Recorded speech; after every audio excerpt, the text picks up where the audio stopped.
এক বাদশাহর অভ্যাস ছিল তিনি ছদ্মবেশে মানুষের খোঁজ খবর নিতেন। একদিন তিনি মন্ত্রীর সঙ্গে ঘুরতে গিয়ে শহরের প্রান্তে দেখলেন একজন বৃদ্ধ রাস্তায় পড়ে আছে। বাদশাহ তাকে নাড়িয়ে দেখলেন সে মারা গেছে। লোকজন তার পাশ দিয়ে যাচ্ছিল কিন্তু কেউ কাছে আসতেছিল না। বাদশাহ লোকজনদেরকে ডাকলেন কিন্তু কেউ কাছে আসলো না, কারণ তারা বাদশাহকে চিনতে পারে নাই। বাদশাহ সেখানে থাকা লোকদেরকে জিজ্ঞাসা করলো, কি ব্যাপার, কেউ তাকে তুলছে না কেন?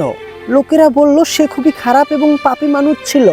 বাদশাহ বললেন, সে কি মানুষ না?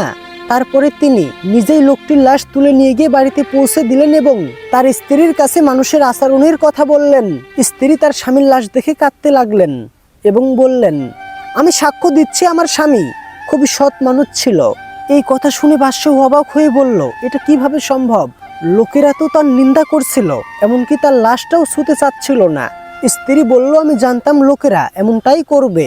আসলে সত্যটা হলো, প্রতিদিন আমার স্বামী মদের দোকানে যেতেন, মদ কিনে এনে লালাই ফেলে দিতেন এবং বলতেন, চলো কিছু মানুষের পাপের বোঝা তো কমলো।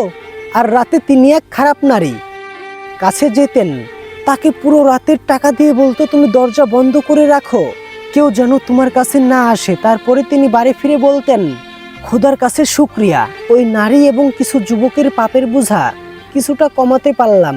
মানুষ তাকে ওইসব জায়গাতে যেতে দেখতো এবং সেই জন্য খারাপ ভাবতো।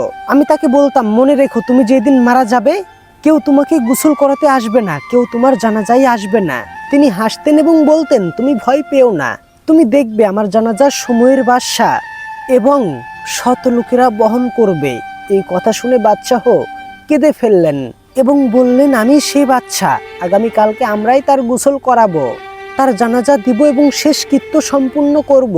আজ আমরা বাহ্যিকভাবে কিছু দেখে বা অন্যের কথা শুনে তড়িঘড়ি সিদ্ধান্ত নিয়ে ফেলি, কিন্তু যদি আমরা মানুষের অন্তরের সত্যটা জানতে পারতাম তাহলে আমাদের জিহ্বা নিশ্চুপ হয়ে যেত।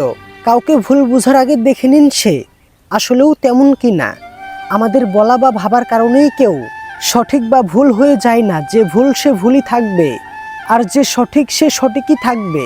আমরা অন্যদের বিচার করতে গিয়ে শুধু সময় নষ্ট করছি। এর চেয়ে ভালো হলো আমাদের মূল্যবান সময় অন্যের নিন্দা না করে ভালো চিন্তা ও পরোপকারে ব্যয় করা অনেক ভালো।